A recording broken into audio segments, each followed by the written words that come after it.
И добро најавено направено, гостин во наредните 10 минути министерот за надворешни работи на Република Македонија Антоне Милошовски, тема визниот режим, практични бенефити кои ќе дојдат. Господин Милошовски, добро дојдовте, Манче Жешко Врухине, но што да правиме?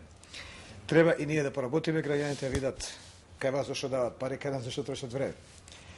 Вие сте политичар, секако ќе го уживате бенефитот вашата влада. После 3 години напорна работа ќе влезе во читанките како земја која ја ги вратила слободните пасоши на македонските граѓани.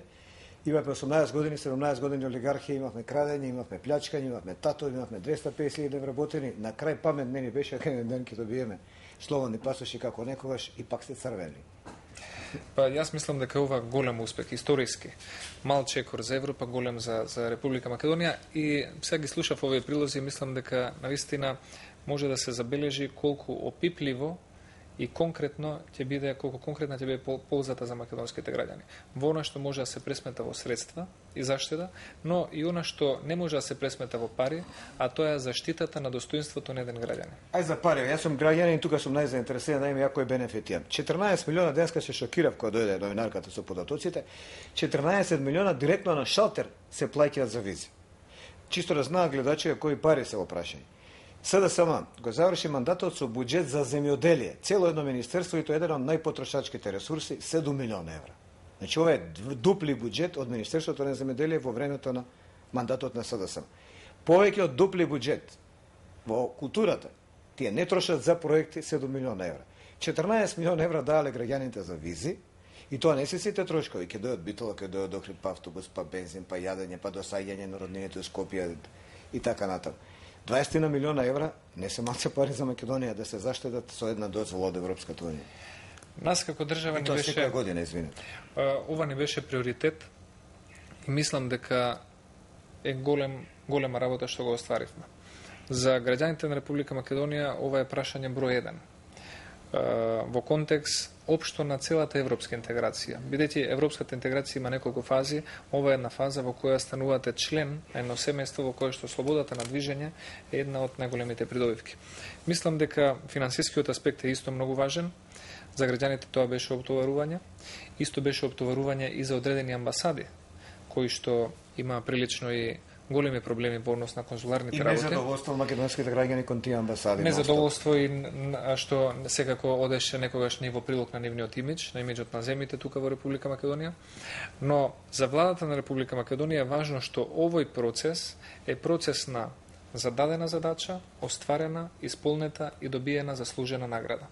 И сметам дека самиот процес ќе влијае на нас поттикнувачки да ги удвоиме напорите за да ги исполниме преостанатите одредници. Тоа е видно, да не се улежи владата на овој навистина добар успех, тоа секој граѓан 2 милиона луѓе се интересирани за ова. Да не се улежи да запреме работава со преговорите околу датум за името.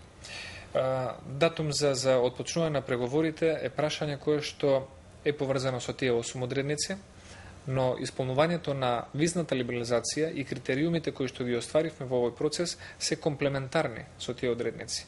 И сметам дека од тука оваа инвестиција е само еден добар вовед во она што очекуваме да биде повторно кронисано со успех реформите кои се влагаат во однос на исполнувањето на одредниците и средината на октомври Европската комисија како и сега, така и тогаш врз основа на зададена задача и вложени напори истата да се исполни, да има добри услови да каже Македонија заслужува да почне преговори. Имаше спекулација не од опозицијата, нешто да речем таму повеќето се умни и рационални луѓе од некои луѓе кои велат дека да ви дадоа сега на вас визи на Груевски и неговата влада, ама затоа па нема да ви дадат датум за преговори, ова било лижавче да сме се играле да не го добиеме другото, што е тотално бесмислено. Без ова не може да дојдете до второто.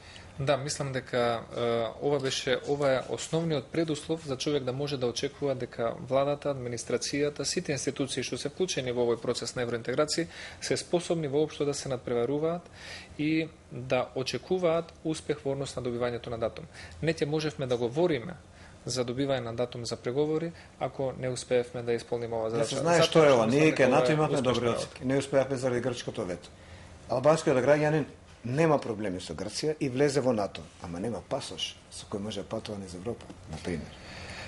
Ова е нешто што Македонија може да го сподели со соседите кои што се уште не успеале, да го пренесеме нашето знаење стекнато во однос на сите параметри за визна либерализација и заедно и со Албанија како сосед, заедно и со Босна и Херцеговина, како соседот поширокиот регион и со други, можеме да ги предадеме нашите искуства, да ја опишеме структурата и создавањето на системот.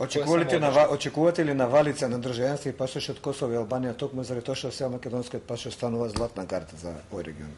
Кај нас добивањето на државјанство не е лесна работа, регулирано е со закон, без разлика каква е мотивацијата да се стекне човек со тоа државјанство, мислам дека нема да има драматични поместувања во однос на тоа. Имаше една реченица од Солана, која мене ме остае печаток, со тоа го отворивме дневникот, не знам дали бевте тука, а тоа е дека, освен соопштението за визниот режим, тој рече дека е импресионирано од мудриот начин на кој Македонија се справила со економската криза. Тоа е исто важно во прво, бидејќи се едно на друго наслонети. Вие џаве имате слободен пасош ако немате пари. Во страшна криза се Хрватска, во страшна криза е Србија и Бугарија. Македонија има пад од некој 1%, 2% гледам денеска по Заводот за статистика и по Светската банка, но сепак тоа е далеку подобро над регионот. Чувствувате ли притисок? Ниедна влада во Европа не е загрозена поради економската криза, ама ни Германија, Италија и Британија, каде што е најтешка кризата, не се загрозени. Чувствувате ли притисок на приоритети, политичките или економските прашања? Мислам дека владата има капацитет да се носи со двата сегменти. Нормално оваа година економските прашања, економските околности не се онаки какви што некој можеше да ги предпостави пред една година или пред 2 години, но во секој случај, имајќи го и личното искуство, сега бевме во посета на Хрватска заедно со председателот Иванов, сметам дека оние мерки кои што ги превзема Република Македонија се навистина соодветни за да ја адресира целова економска ситуација. Солана е првиот човек за надворешна и безбедносна политика на Европска унија. Значи, Хрватска сега разговара за намалување, буџетско намалување, што значи законско намалување на платите и на пензиите за 10%. Второ, на пензиите второ намалување. И мислам дека Македонија во сите овие околности владата се труди максимално да го заштити секое работно место, знаеме дека не е лесно, но истовремено да го заштити и она ниво веќе на воспоставени плати и пензии во кои инвестиравме. Имате ли сила баланс да се направи помеѓу политичките приоритети и парите? Двата се битни, не може да каже дека кој е побит. Мислам дека имаме капацитет да се носиме со двата приоритети. Да завршиме со оно што е сега идно. Ја не спаѓам во тие луѓе кои мислат дека грците се лоши и дека не мразат. Мислам дека има политички проблем треба го реши, напротив ги чувствувам као пријатели со кои треба да најме решение околу нешто што не им смета. Немаше дури ни вербално, ни политичко блокирање на процесот кој сега не се случи за визното ослободување од грците. Мора да се поентира сега во позитивна насока. Дали тоа го сметате за добар сигнал во идното финиширање во преговорите околу името? Грците беа соработници на Македонија на ослободувањето од визниот режим. Па мислам дека се држаа коректно во овој процес. Дилема е дали би се држале на истиот начин доколку и во овој процес се одлучуваше со консензус. Тоа може да вршат политичко влијание, да отвараат афери и да вршат притисоци, но не го направи. Треба да се анализира како да се одговори, но во секој случај сметам дека е поволно и за Македонија, и за Грција тоа што визната либерализација ќе ја зголеми комуникацијата дополнително помеѓу двата народи. И ќе врати пријателскиот однос, бидејќи помогна, а не одмогна во овој процес. И сметам дека може на еден мал начин, но сепак значаен да влијае на зголемувањето на довербата како два соседа. Кога одите на одмор, господин Милошевски? После еленденските празници би требало да имаме една недела одмор. Каде одите? Ќе одам во пријателска Турција. Добро. Јас си посакувам во пријателска Турција пријателски пат и благодарен што бевте гостин во дневникот на Сител. Во владата има разни заслуги, но вашата и на министерката Јанкуловска заедно со премиерот се повезува прашање се најголеми, како и на секторот за евроинтеграција.